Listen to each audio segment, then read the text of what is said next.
क्यों माना जाता है चित्रगुप्त भगवान को यमराज का सहयोगी? कैसे हुई भगवान चित्रगुप्त की उत्पत्ति? जो भी प्राणी धरती पर जन्म लेता है उसकी मृत्यु सुनिश्चित है, क्योंकि यही विधि का विधान है। विधि के इस विधान से स्वयं भगवान भी नहीं बच पाए और मृत्यु की गोद में उन्हें भी सोना पड़ा। चाहे भगवान राम हो, कृष्ण हो, बुद्ध और जैन, सभी को निश्चित समय पर पृथ्वी लोक का त्याग करना पड़ा है। मृत्यु उपरांत क्या होता है और जीवन से पहले क्या है, यह एक रहस्य है जिसे कोई भी नहीं सुलझा सका। लेकिन जैसे कि हमारे वेदों पुराणों में लिखा है और ऋषि मुनियों ने कहा है, उसके अनुसार इस मृत्यु लोक के ऊपर एक दिव्य लोक है जहां न जीवन का संघर्ष है और न मृत्यु का शोक। वह लोक जीवन मृत्यु से परे है। इस दिव्य लोक में देवताओं का निवास है और फिर उनसे भी ऊपर विष्णु लोक, ब्रह्मलोक और शिवलोक है। जीवात्मा जब अपने प्राप्त शरीर के कर्मों के अनुसार विभिन्न लोकों में जाती है, जो जीवात्मा विष्णु लोक, ब्रह्मलोक और शिवलोक में स्थान पा जाती है, उन्हें जीवन चक्र में आवागमन यानी जन्म मरण से मुक्ति मिल जाती है और वे ब्रह्म में विलीन हो जाते हैं। अर्थात आत्मा परमात्मा से मिलकर परम लक्ष्य को प्राप्त कर लेती है। जो जीवात्मा कर्म बंधन में फंसकर पाप कर्म से दूषित हो जाती है, उन्हें यमलोक जाना पड़ता है। मृत्यु काल में इन्हें अपने साथ ले जाने के लिए यमलोक से यमदूत आते हैं, जिन्हें देखकर ये जीवात्मा कांप उठती है, रोने लगती है, परंतु दूत बड़ी निर्ममता के साथ उन्हें बांधकर घसीटते हुए यमलोक ले जाते हैं। इन आत्माओं को यमदूत भयंकर कष्ट देते हैं और ले जाकर यमराज के समक्ष खड़ा कर देते हैं। इसी प्रकार की बहुत सी बातें गरुड़ पुराण में वर्णित हैं। यमराज के दरबार में उस जीवात्मा के कर्म कांडों का लेखा जोखा होता है। कर्मों का लेखा जोखा रखने वाले भगवान है चित्रगुप्त। जन्म से लेकर मृत्यु पर्यंत जीवों के सभी कर्मों को अपनी पुस्तक में लिखते रहते हैं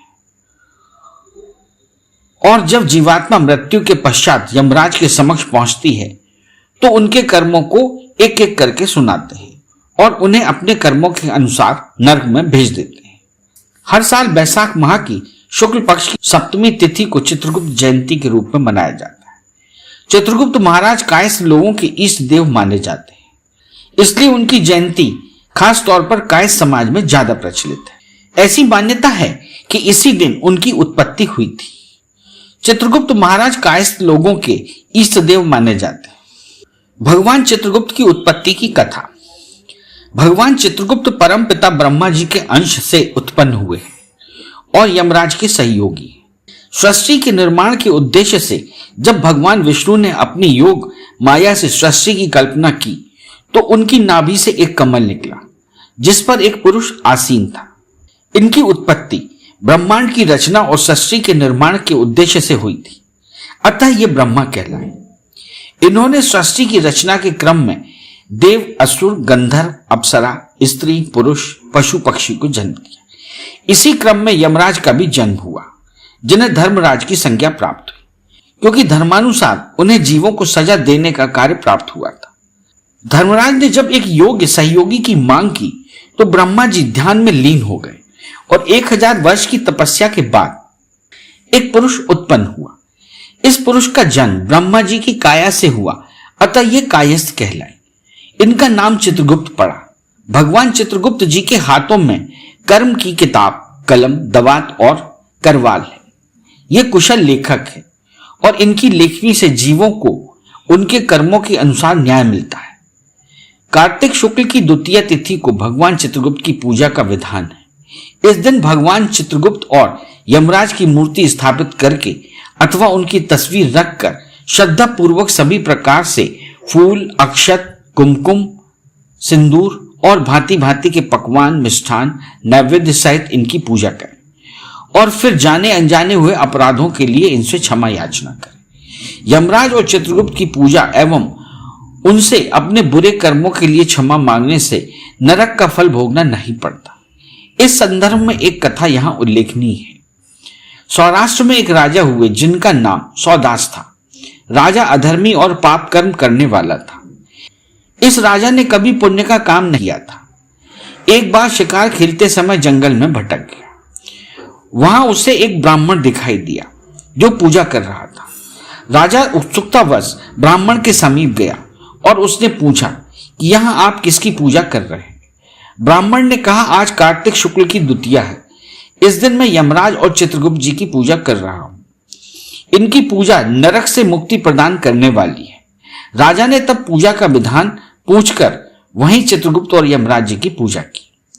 काल की गति के अनुसार एक दिन यमदूत राजा के प्राण लेने आ गए। दूत राजा की आत्मा को जंजीरों से बांधकर घसीटते हुए ले गए। लहूलुहान राजा यमराज के दरबार में पहुंचा। तब चित्रगुप्त ने राजा के कर्मों की पुस्तिका खोली और कहा कि हे यमराज, यूं तो यह राजा बड़ा ही पापी और इसने सदा पाप कर्म ही किए हैं, परंतु इसने कार्तिक शुक्ल की द्वितीय तिथि को हमारा और आपका व्रत पूजन किया है, अतः इसके पाप कट गए और अब इसे धर्मानुसार नरक नहीं भेजा जा सकता। इस प्रकार राजा को नरक से मुक्ति मिल गई। पूजन से मिलती है नरक के कष्ट से मुक्ति। चित्रगुप्त जयंती के अलावा भगवान चित्रगुप्त जी की पूजा कार्तिक मास की शुक्ल पक्ष की द्वितीय तिथि को भी की जाती है। पूजा के लिए एक चौकी पर भगवान चित्रगुप्त जी की तस्वीर को रखें। इसके बाद श्रद्धा पूर्वक उन्हें अक्षत, कुमकुम, सिंदूर, पुष्प, दक्षिणा, धूप, दीप और मिष्ठान अर्पित करें। इसके बाद उनसे जाने अनजाने में हुए अपराधों की क्षमा मांगें। मान्यता है कि ऐसा करने से भगवान प्रसन्न होकर आशीर्वाद देते हैं। इससे व्यक्ति को मृत्यु के बाद नरक में कष्ट नहीं भोगने पड़ते। कायस्थों के 4 धाम। यूं तो भारतवर्ष में भगवान चित्रगुप्त के अनेक मंदिर हैं, परंतु इनमें से पौराणिक और ऐतिहासिक महत्व के प्रथम 4 मंदिर कायस्थों के 4 धाम के समतुल्य महत्व रखते हैं। भगवान चित्रगुप्त शिला मंदिर, उज्जैन। इंसानों के पाप पुण्य का लेखा जोखा रखने वाले भगवान चित्रगुप्त ने पृथ्वी पर आने के बाद जिस स्थान पर शक्तियों की साधना की, तपस्या की थी, वह है उज्जैन का अंकपात क्षेत्र, यमुना की तलाई।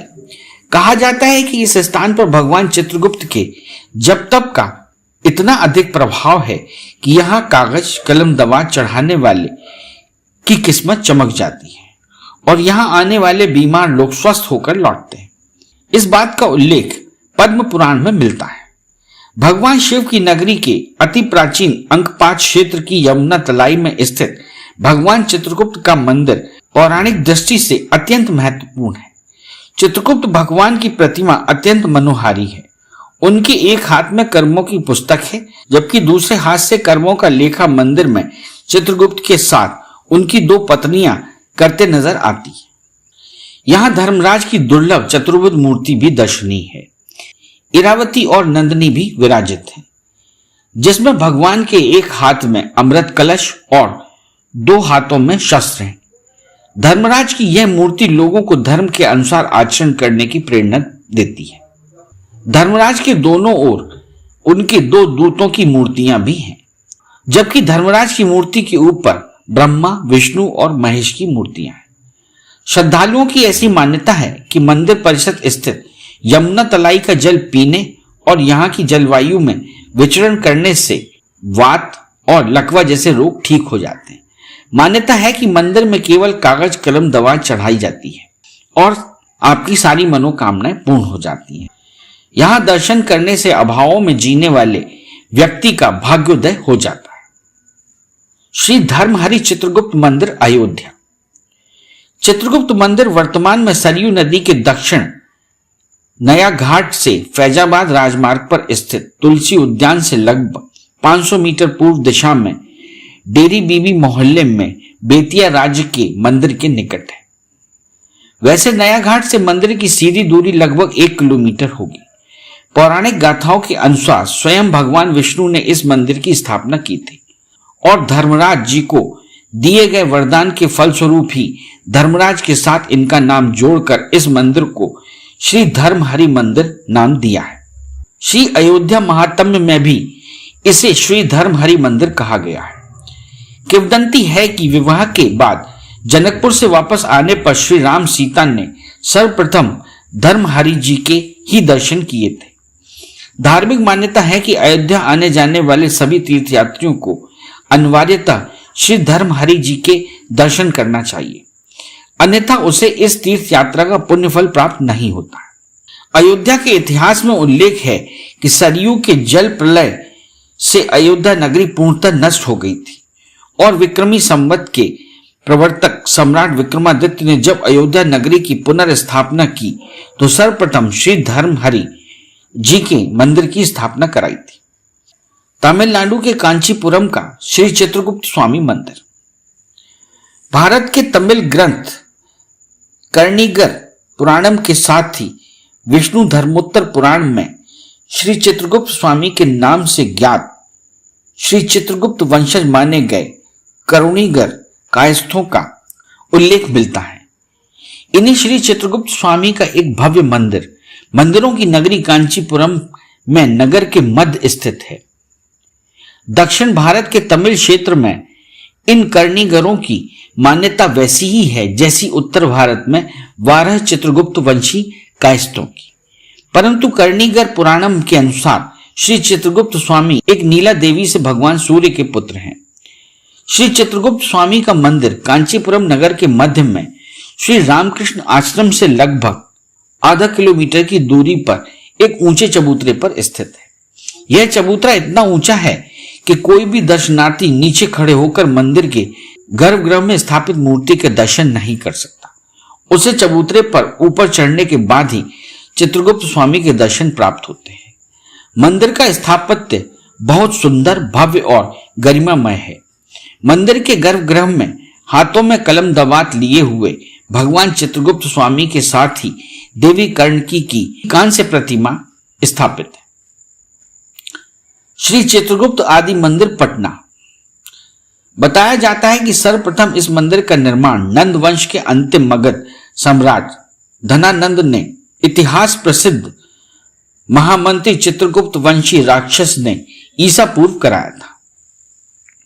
यह भी कहा जाता है कि इस मंदिर का पुनर्निर्माण मुगल सम्राट के 9 रत्नों में से एक और वर्तमान जिला औरंगाबाद के मूल निवासी और इतिहास प्रसिद्ध शेषासुरी के भी मंत्री रह चुके राजा टोडरमल और उनके नायब रहे कुंवर किशोर बहादुर ने करवाया था।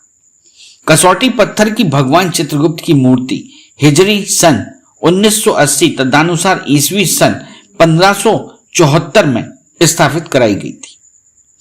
ईस्वी सन 1766 में राजा सिताब राय ने मंदिर के चारों ओर की भूमि मंदिर के नाम करवाकर 4 दीवारी बनवाई थी। बाद में राजा सिताब राय के पौत्र महाराज भूप नारायण सिंह ने नक्काशीदार पत्थरों से मंदिर को भव्यता प्रदान की थी, परंतु देखरेख के अभाव में मंदिर जीर्णशीर्ण ही नहीं वरन मंदिर में स्थापित कसौटी पत्थर की मूर्ति तस्करों द्वारा चुरा ली गई। तत्पश्चात संवत 2019 तदनुसार ईस्वी सन 1962 में पटना सिटी निवासी चित्रगुप्त वंशी राजा राम नारायण वंशज राय मथुरा प्रसाद ने मंदिर में स्फटिक पत्थर की मूर्ति स्थापित करवाकर मंदिर की प्रतिष्ठा दिलाई थी। यह मूर्ति 11/11/2007 तक इस मंदिर में शोभायमान थी। इस मंदिर में एक शिव मंदिर भी है। यह मंदिर आज पटना के कायस्थों की काशी बन चुका है। धार्मिक और सांस्कृतिक गतिविधियों का केंद्र बनता जा रहा है। सोने में सुहागा यह है कि राजा टोडरमल द्वारा स्थापित और बाद में चोरी हो गई कसौटी पत्थर की भगवान चित्रगुप्त की मूर्ति भी मिल गई। इस चैनल को लाइक और सब्सक्राइब करना ना भूलें। देखते रहिए बंजारा बीट्स।